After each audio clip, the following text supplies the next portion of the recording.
welcome. We're really glad that you could join us here for Roadworks 2020. We're thrilled to have Jiang of Lemoncheese Press with us this morning. She is actually in the press room at Havilah Press, which is in Emeryville, California. And so she is going to do an iron hand press demo for us, which we're super excited about. So for those of you who have never seen an iron hand press before, or you haven't, witnessed one in action, Lee is going to talk to you all about it, and we're really excited that she's here to do so. So, all right, Lee, I'm going to hand it over to you. Go ahead and take it away. Great. Okay. So iron hand presses, you might be familiar with or not familiar with, but hopefully you'll be familiar with the presses that the press at Gutenberg made, which is going to look something like this, and it was made out of wood. The presses then were not able to print a terribly large printing area. This is approximately 9 by 12, 10 by 13 in that area, and that was about as big as they could print. And that was the press that had been used to print the Bible and various other books for a couple hundred years until we got into the Iron Age, the Industrial Revolution, and we get into early 1800s with the Stanhope press that was completely made out of iron that came out of Britain. And then for the next 50 to 100 years, a huge improvements have been made in the mechanical advantages that iron presses can offer over the wooden presses. And the iron presses, like the one behind me, were able to print a much larger area. This particular broadside is almost 18 by 24. So if you kind of between the amount of space that we're able to print, transitioning from a wooden hand press versus a iron press, gave us a lot more efficiency and gave us a lot more product that we can print a lot faster. And so we are still printing from lead type. It works backwards and upside down. There you go. So the form that I have in the press is handset type, one letter at a time. And we are printing this broadside today with a engraving that's been that is mounted in metal, zinc engraving in metal mounted on wood. And early presses would have been inked with something like this. This is called a dauber or an ink ball. Ink would have been laid out on a piece of flat area, either a stone of some kind or a piece of just anything flat and rigid. And then ink would have been rolled onto the ink balls and tapped onto each other to even it out. And then it would be rolled onto the type, and then an impression will be pulled. But today, I am going to be using a brayer like this. It's two-handed. This one is about 18 inches. This big for that little small amount of type that we're printing is because, oh, where'd she go? We actually have it set up so that there are these there's going to be metal rails on either side of the type, which you can actually see that I've actually printed here, and that will keep the brayers supported on the either side so that we don't over ink the form. Okay.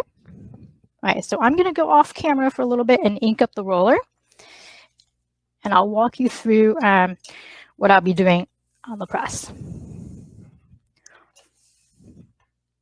I don't know if you can hear the hiss of the roller.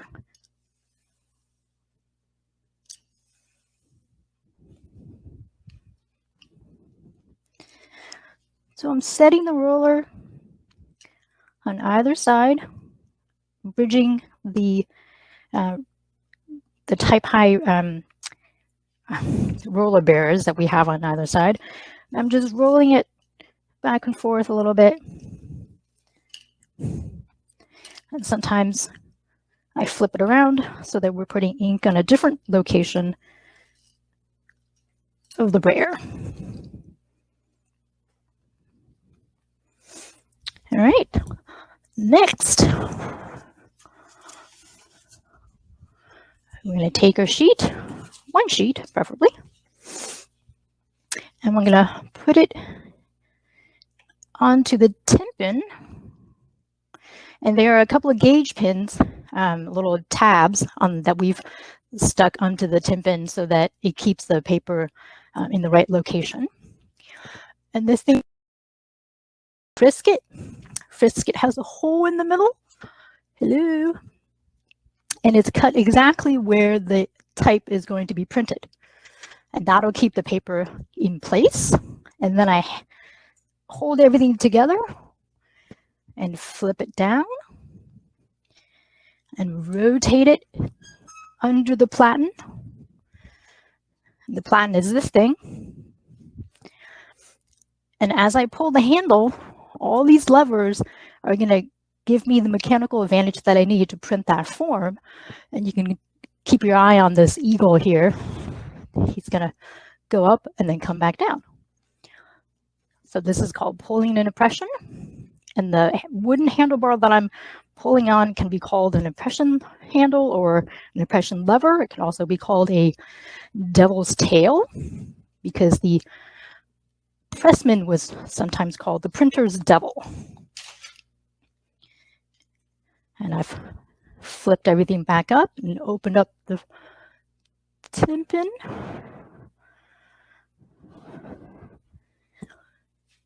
And here we are.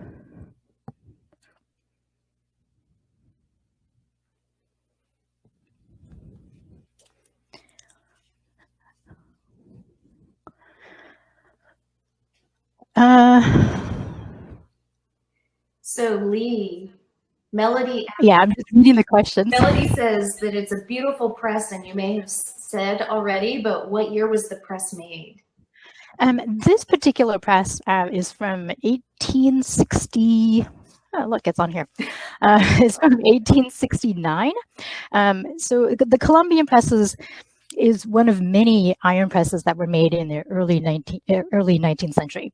And the Columbian iron hand press was designed by a guy named George Clymer. That was 1812, 1813. And he was kind of following the footsteps and being inspired by quite a few other press designs that came out of England around that time. But his mechanical advantage is a little more different than some of the other presses that existed then. It gives us a great, it doesn't take a lot of work to actually make a print on a Columbian, because it reduces the, actually increase the mechanical advantage. So he didn't have a lot of success in the US, so he ended up going to England around 1817 and was very successful in getting his presses made and sold. And so most of the Columbian iron hand presses, even though it's made by an American, are produced in England. And so this particular press actually was produced and made by William Notting, 5 Type Street, Finsbury, London in 1869. It has a serial number of 1062. And this particular press was purchased from a bookseller who bought it from a printing company in Bristol, in England. And so this press came to Havilah Press and was restored to working condition in 2000. And so we've been printing books and broadsides and posters and whatnot in it.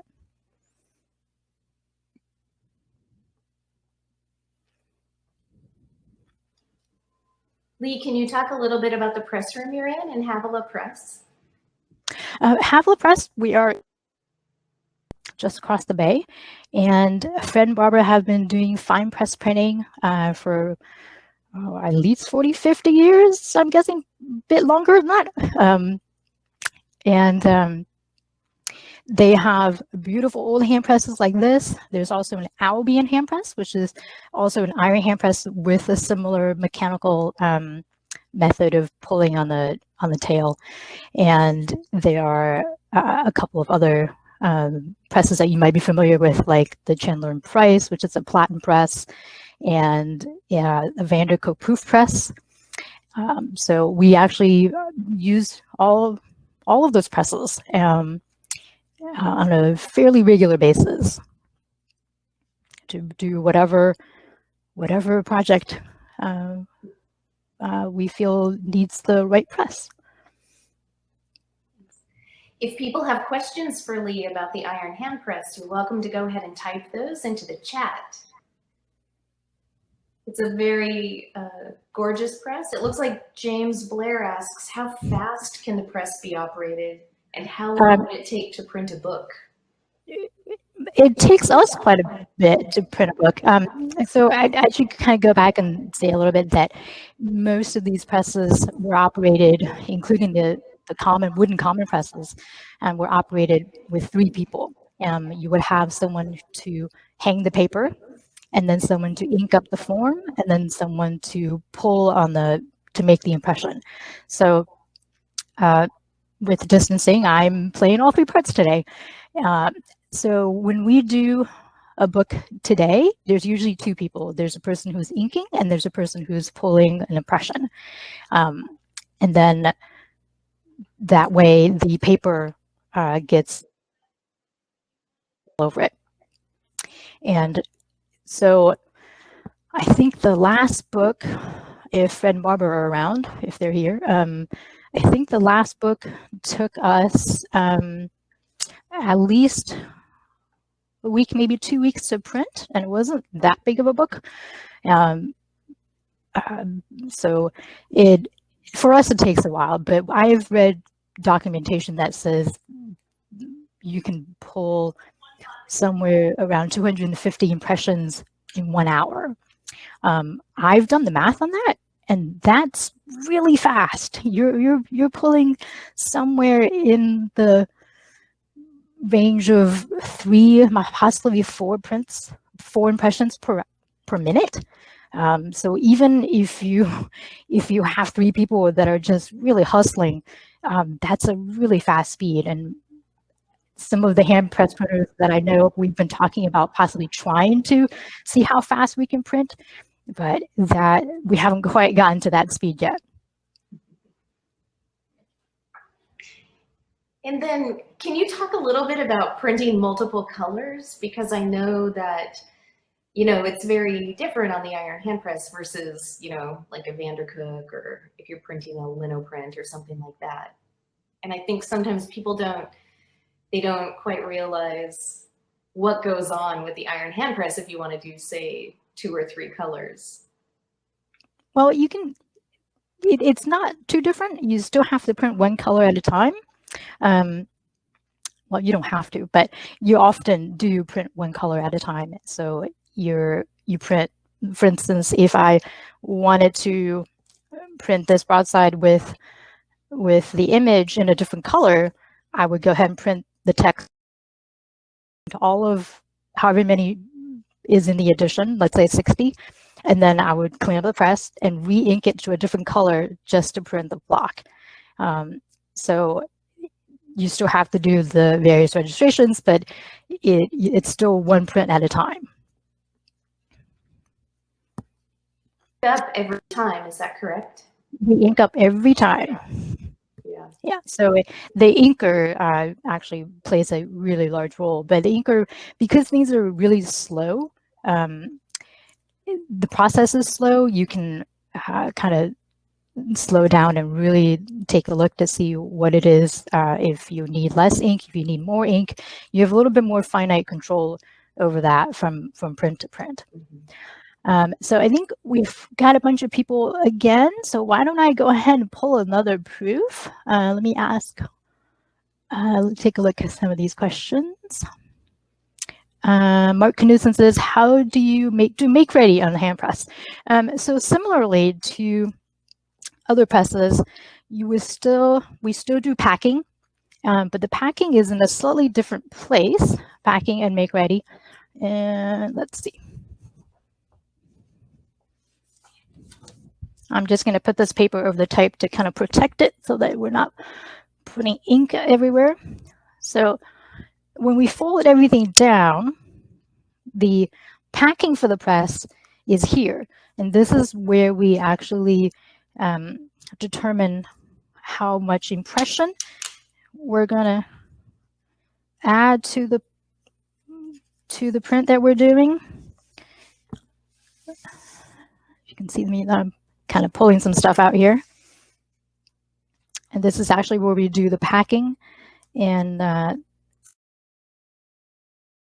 make ready and underlays and things like that. That happens on the front side.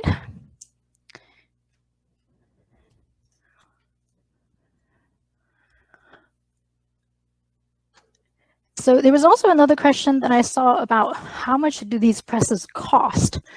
There are documentation of, I think these presses, when it depends on which press in particular, but hand presses in general were a couple $100s during the time that they were produced.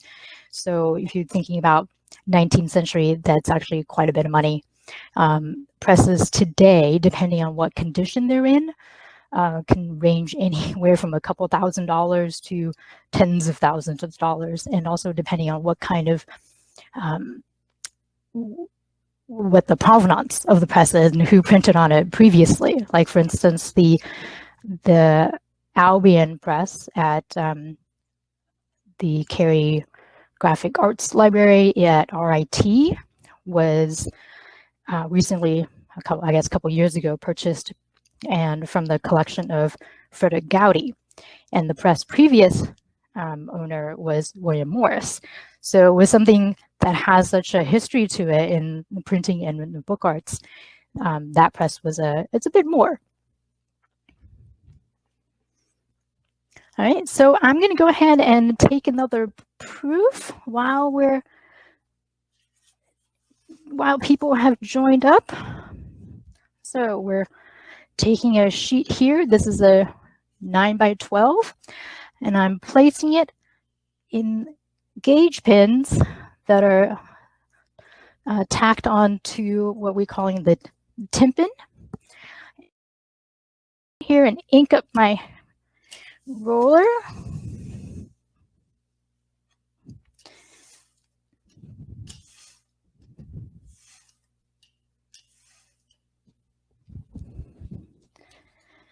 And come here and rest the roller onto the rails and roll it a couple of times. I'm going to switch it up a little bit so we can put ink on a different part of the roller. I generally ink 3 times, unless it's a really big form. Sometimes it'll be ink more. And so I'm dropping down this thing called a frisket, and the frisket has a hole in it that is cut to the size of the area that we'll be printing. And then I sandwich the frisket and the tympan all together and bring that down. And then I roll the whole thing. It's also called the bed. I roll the bed under the platen. And I pull the platen, and you can watch the eagle go up. And I go all the way to the end until the handle stops. The eagle comes back down, bringing the handle back. And I roll the whole thing back out and lift up. And that little stick sound that you're hearing, hopefully, means that it was well inked.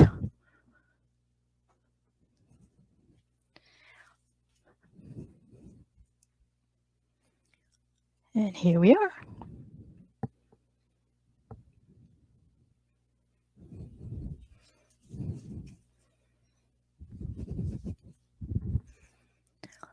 Any more questions? Thanks, Mark.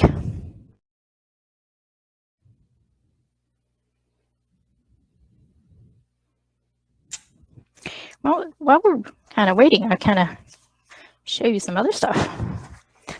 So paper came to Europe from China.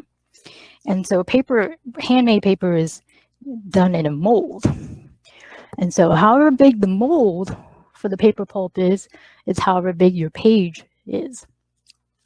And so when a sheet gets pulled from a hand mold, I don't know if you can see that, you see these wavy edges? We call that a decal. And if your page has 4 decals on it, it's most likely handmade paper.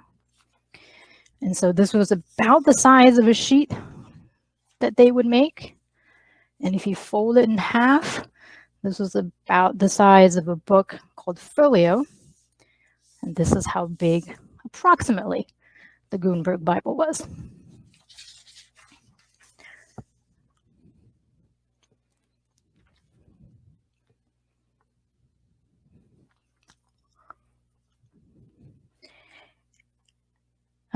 Let's see, what else can I tell you about? Oh, well, in the wooden common press era, the presses, because they were made out of wood, and print shops, were all casting their own type. You had a furnace that was going all the time. And so old print shops were very liable to catch on fire. And a good thing about iron presses is they're less likely to catch on fire.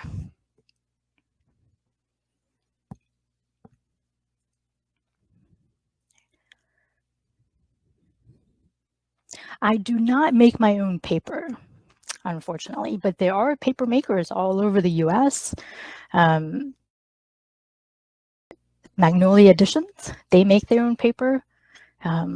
We do have some old handmade paper that we occasionally print on at Havilah Press, but not too often.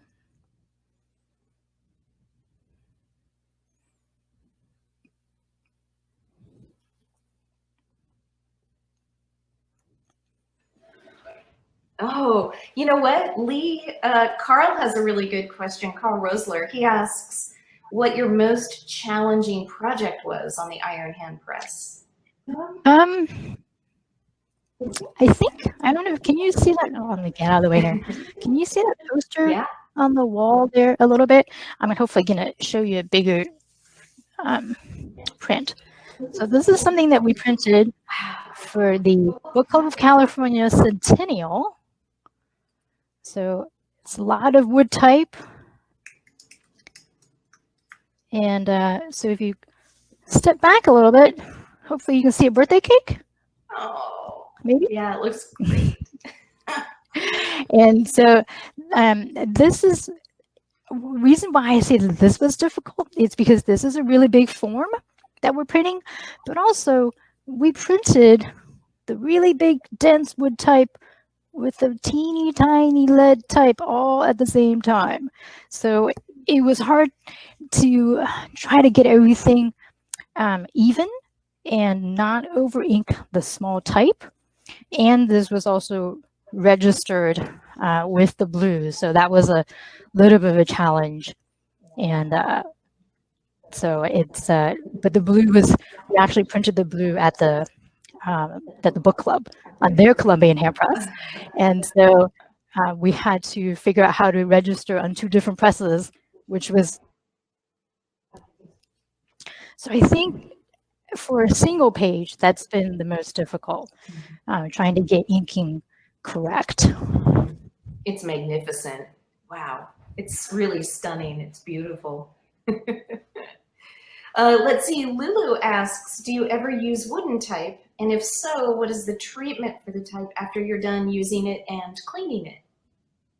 Well, the poster you just saw was primarily wood type, and we do do a little bit of large poster wood type. And so I like to just clean off the wood type without inking it. And so if I'm on a Vandercook or even I'm on this press, I just take a multiple impressions without inking it and try to get off as much of the ink dry as I can. And then I come back with a damp rag and I dab it off. And so we're not flooding the wood type with lots of solvent, which can end up warping or expanding the wood on it.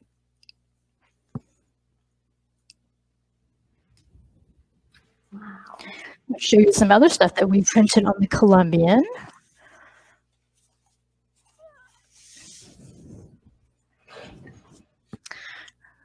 So this is also a fairly large form that does 2 colors. Beautiful. It's also wood engraving. So I think this was the first project that I worked on when I first came to Fred and Barbara. And that was 10 years ago.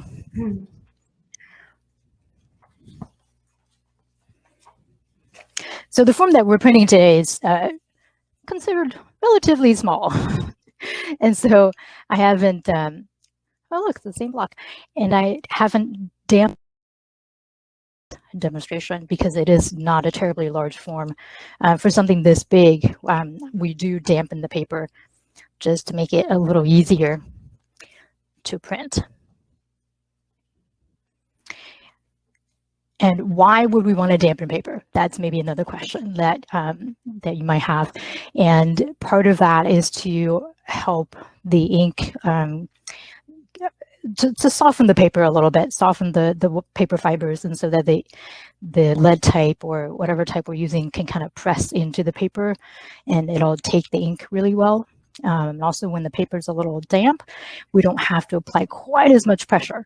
And so for a large form, it's a little easier and we don't have to use quite as much ink to make a print. Do you hand set type? Can you talk a little bit? We about, do. Yeah. So Fred and Barbara has a huge collection of lead type that they've been collecting for over 60 years. And it's been my privilege to kind of play with some of that. This is actually a 48 point. Oh, if you can, there we go. You can see that a little bit better. That I've just set into a composition stick.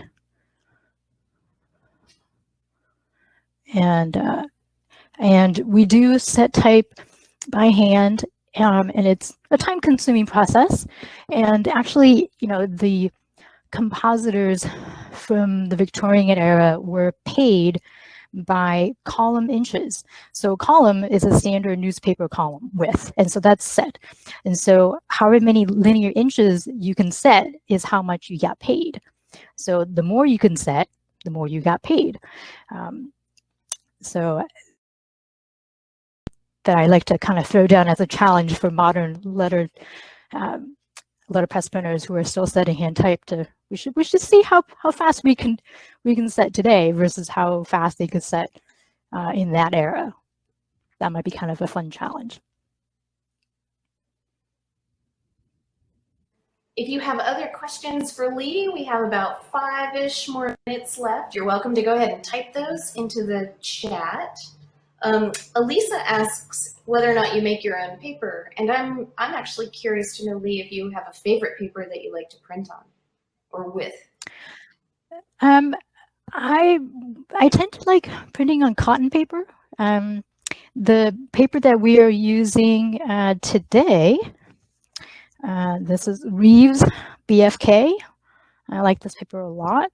It's a little bit on the thick side, it's a cover stock, but it takes type really well. But pretty much anything that is soft. You know, there's also handmade paper that's really well made, is gorgeous to print on. We don't do a lot of handmade paper. There's a lot of handmade paper now that people like the textures and the different thicknesses in. So we tend to not do a lot of lead type printing on that, just because if there's like a seed in it, it could potentially damage the lead type. But if you're using polymer plates these days, why not? And no, I do not make my own paper. That's something that I haven't gotten into.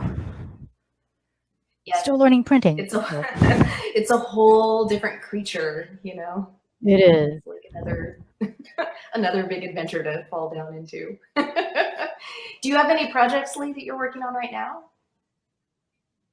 I'm working personally on, as part of Lemoncheese Press, I'm working on the small plates book for the center for the book. And hopefully when the center is open again, we'll get around to actually producing it and printing it and all that stuff. So how do I determine what GSM, what thickness of paper to use for different types of prints? So that really depends.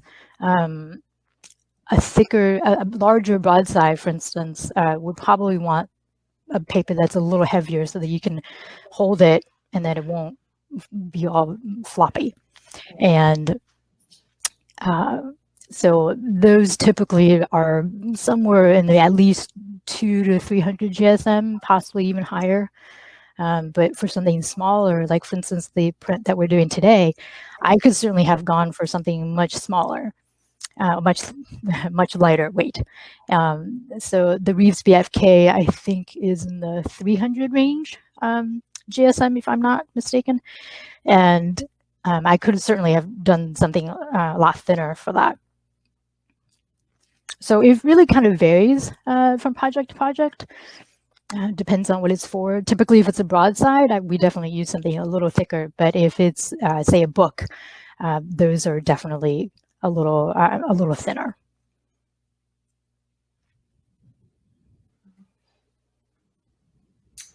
Well, I think maybe we'll wrap up. Just a couple minutes. All right. There's one more question that someone would like to ask. We'll see who can race to type something in.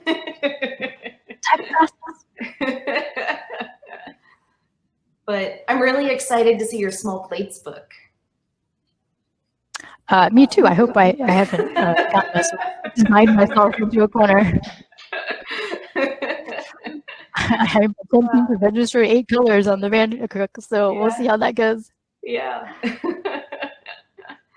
All right. Well, I guess if there are no last minute questions, we'll go ahead and we'll wrap up for today.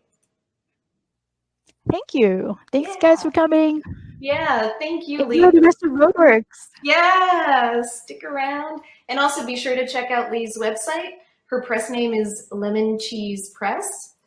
You can find her online. And do you have social media that you want to tell us about, Lee? So the web address is lemoncheese.press. Hopefully that's not too hard to remember. And Instagram is also lemoncheese.press. Nice. All right. Well, thank you. Our first presenter of Roadworks. Thanks so much. Yay.